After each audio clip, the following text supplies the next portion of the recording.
राम राम दोस्तों, जय बाबा नीम करौली महाराज जी की। आशा है कि बाबा नीम करौली जी की अपार कृपा आपके ऊपर भी होगी, आपके घर परिवार में भी सभी कुशल मंगल हो। इसी प्रार्थना से मैं सभी देवी देवताओं को और बाबा नीम करौली जी को कोटि कोटि नमन करता हूँ। सभी के मेरे भाइयों के ऊपर सदैव कृपा दृष्टि बनाई रखे मेरे महाप्रभु। दोस्तों, आज मैं आपको एक बहुत ही रोचक कहानी है शनि साढ़े साथी जो होती है, शनि की साढ़े साथी, उसके ऊपर ये कहानी है दोस्तों। और ये है शनि साढ़े साथी की दृष्टि की कहानी। तो इसे शुरू करते हैं दोस्तों। जय शनिदेव, जय श्री राम, जय बाबा नीम करौली महाराज, जय हो गणपति बप्पा।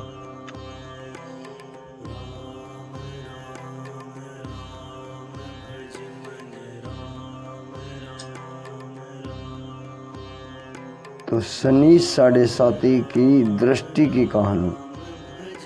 हिंदू सनातन धर्म में मनुष्य की शनि दशा के दुष्प्रभाव को शनि साढ़े साथी कहा जाता है और इसी से प्रेरित होकर धार्मिक कहानी लिखी गई है।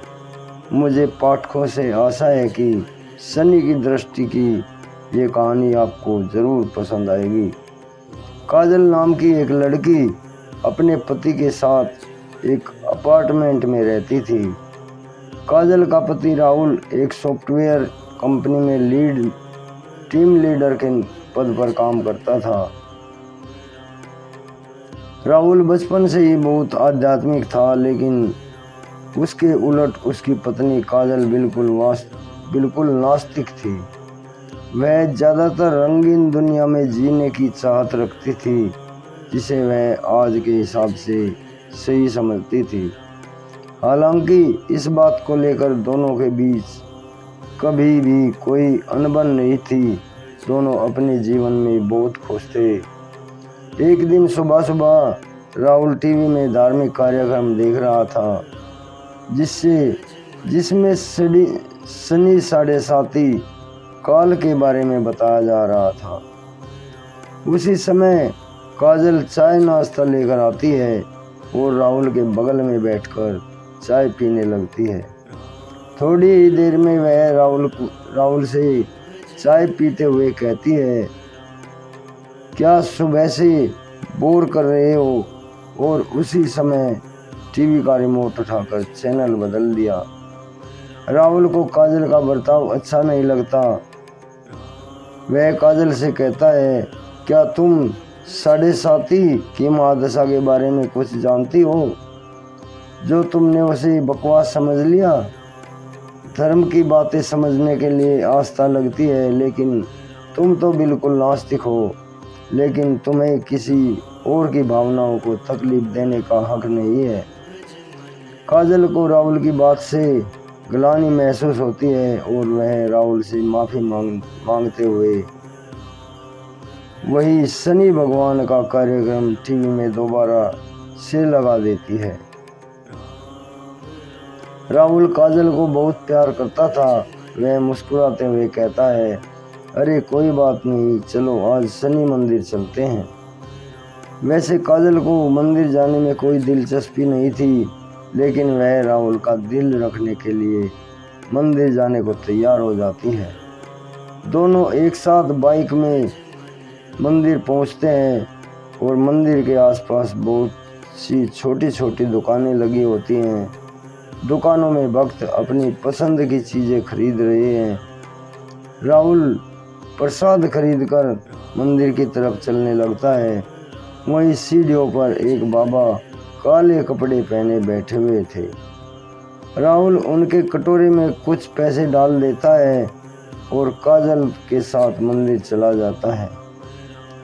मंदिर में शनि भगवान के दर्शन करने के बाद पुजारी से प्रसाद लेकर दोनों सीढ़ियों से नीचे उतरने लगते हैं और जैसे ही वह नीचे आते हैं, वही बाबा काजल को देखकर कहते हैं, बेटी अपना ध्यान रखना। काजल बाबा को प्रणाम करके राहुल के साथ घर आ जाती है। दरअसल बाबा बहुत तेजस्वी थे।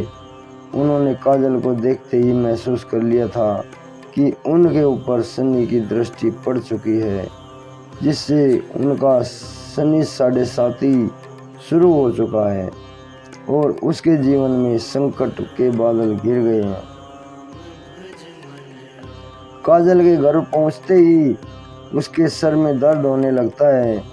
काजल राहुल से कहती है, आप थोड़ा मेरे लिए चाय बना दीजिए, मेरे सिर में बहुत दर्द है। राहुल काजल के लिए चाय बनाकर ले आता है। राहुल को ऑफिस जाना होता है, इसलिए वह तैयार होकर जल्दी निकल जाता है। काजल घर का काम खत्म करके दोपहर को सो जाती है और शाम को राहुल अपने ऑफिस से घर आता है। काजल तब तक सो रही होती है। राहुल काफ़ी देर तक दरवाज़ा खटखटाता है, लेकिन काजल गहरी नींद में थी। उसे दरवाजे में किसी की आहट सुनाई नहीं दे रही थी। राहुल काजल को फ़ोन लगाता है। फ़ोन की घंटी सुनकर काजल अचानक नींद से जाग जाती है और जैसे उसे पता चलता है कि राहुल दरवाजे पर खड़ा है, तो वह जल्दी से जाकर दरवाज़ा खोलती है। राहुल काजल से प्यार से पूछता है, क्या कर रही थी, इतना टाइम क्यों लग गया? काजल आंख मीचते हुए कहती है, पता नहीं कैसे इतनी ज़्यादा नींद लग गई आज कि आवाज़ सुनाई नहीं दी नींद में। राहुल अपना सामान रखकर बाथरूम में फ्रेश होने चला जाता है। उसी समय राहुल के मोबाइल में एक मैसेज आता है। काजल की नज़र अचानक मोबाइल पर पड़ती है। उसमें दिल के निशान के साथ प्यार भरा संदेश दिखाई देता है। मैसेज देखते ही काजल के रोम रोम में आग लग जाती है, क्योंकि वह अपने पति से बहुत प्यार करती थी। यदि वह बेवफा निकले तो उसे बर्दाश्त नहीं होगा। काजल की आंखों से आंसू निकल आते हैं। उसी समय राहुल बाथरूम से बाहर निकल आता है। काजल तुरंत उसका फ़ोन रख देती है और अपने आप को काबू में करके अपने कमरे में चली जाती है। वह सोच रही थी कि अगर राहुल उसे खुद इस मैसेज के बारे में बताएगा तो ठीक है, नहीं तो वह इसके बारे में कभी बात नहीं करेगी और उसकी ज़िंदगी से हट जाएगी। दोनों के प्यार को ग्रहण लग चुका था। शनि 7.5 काल ने काजल को अपनी गिरफ्त में ले लिया था। काजल का स्वभाव बदलने लगा था। वह अपने पति पर शक करने लगती है, जिसके चलते उसके रिश्तों में दरार आ चुकी है। कुछ दिनों के अंदर दोनों के बीच झगड़े होने प्रारंभ हो जाते हैं। राहुल काजल को समझाने की कोशिश करता है, लेकिन काजल के दिमाग में वही मैसेज घूम रहा होता है। वह राहुल की किसी भी बात पर भरोसा नहीं कर पा रही थी। राहुल काजल को खुश करने के लिए उससे कहता है, चलो मंदिर चलते हैं और वहीं से बाजार घूमने चलेंगे, आज कुछ कपड़े खरीदने हैं। लेकिन काजल गुस्से में वहाँ से उठकर चली जाती है। राहुल अकेले ही मंदिर चल देता है। राहुल को दोबारा वही बाबा मंदिर की सीढ़ियों पर फिर से दिखाई देते हैं। वह राहुल को देखते ही उसे अपने पास बुलाते हैं। राहुल हाथ जोड़कर बाबा के सामने जाकर खड़ा हो जाता है। बाबा कहते हैं, बेटा तुम्हारे जीवन में संकट दिखाई दे रहा है, क्या तुम ठीक हो? राहुल कई दिनों से काजल से परेशान था। वह बाबा के सामने बैठकर अपनी समस्या बताने लगा। हालांकि बाबा काजल के 7.5 योग के बारे में पहले से ही परिचित थे, इसलिए राहुल को काजल के ऊपर आए हुए संकट के बारे में बता देते हैं और कष्ट से मुक्ति के लिए उपाय बताते हुए कहते हैं कि तुम्हारी पत्नी को शनि भगवान की विशेष पूजा करनी होगी, जिसके बाद वह सामान्य स्थिति में आ जाएगी। राहुल भगवान का दर्शन करने के बाद घर पहुंचते हैं। काजल से कहता है, आज मंदिर में वही बाबा जी मिले थे उन्होंने बताया कि तुम्हारा 7.5 योग चल रहा है, इसलिए तुम्हारे जीवन में चिंता बनी रहती है। तुम शनि भगवान की पूजा करो, उससे सब ठीक हो जाएगा। काजल अचानक राहुल से कहती है कि मेरी समस्या की वजह तो तुम हो। राहुल पूछता है कि कैसे, लेकिन काजल बात को यहाँ वहाँ घुमा देती है। राहुल काजल को इस बार जोर देते हुए पूछता है और कहता है कि हर शनिवार को तुम शनि भगवान की पूजा शुरू कर दो। लेकिन काजल राहुल को मना कर देती है और गुस्से में कहती है, तुम मुझे किसी काम के लिए मजबूर मत करो, मैं इन सब बातों पर विश्वास नहीं करती। राहुल को समझ में नहीं आ रहा था कि वह अपनी पत्नी को शनि प्रकोप से कैसे बचाए। वह दोबारा मंदिर की तरफ जाता है और बाबा को ढूंढने लगता है, लेकिन बाबा वहां से जा चुके होते हैं और अब वह अगले हफ्ते यानी अगले शनिवार को ही यहाँ आएंगे। राहुल के पास तब तक का वक्त नहीं था, लेकिन वह समझ चुका था कि अगर यह सब ठीक नहीं हुआ तो काजल और उसका रिश्ता टूट जाएगा। वह काजल से बहुत प्यार करता था, वह उसके बिना जीने की कल्पना भी नहीं कर सकता था। राहुल मंदिर में पुजारी जी से बाबा जी के बारे में जानकारी लेता है, लेकिन पुजारी जी को भी बाबा के बारे में कुछ पता नहीं था। वह कहते हैं, बेटा मैं यहाँ सुबह से शाम तक मंदिर में अंदर ही लगा रहता हूँ, लेकिन मैंने आज तक किसी बाबा को सीढ़ियों पर बैठे नहीं देखा। पता नहीं तुम किसकी बात कर रहे हो। राहुल को ताज्जुब होता है क्योंकि वह 2 बार बाबा को मिल चुका था। वह शनि भगवान के सामने हाथ जोड़कर कहता है, प्रभु मुझे बाबा से दोबारा मिलना है।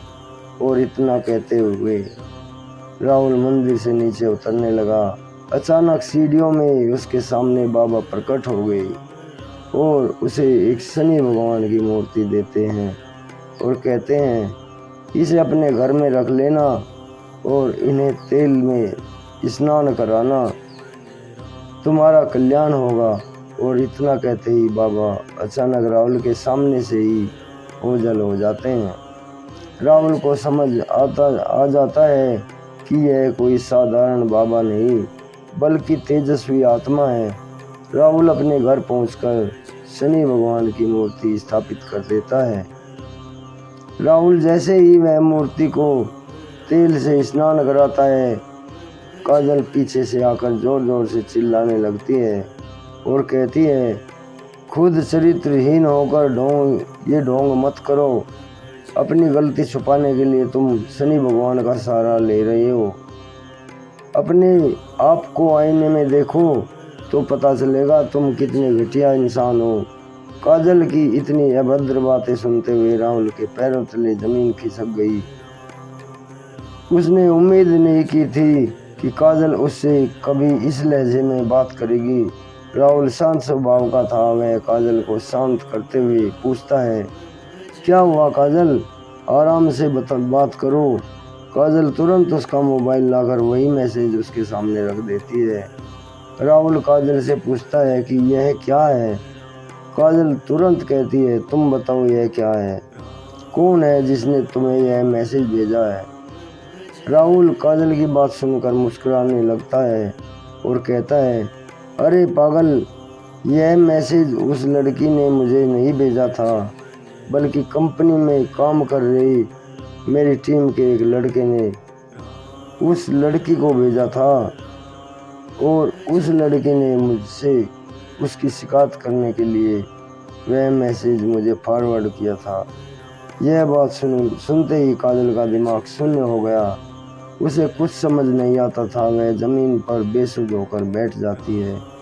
राहुल उसके बगल में बैठकर उसका हाथ पकड़कर पूछता है, क्या तुम इतने दिनों से इस मैसेज की वजह से मुझसे झगड़ा कर रही हो?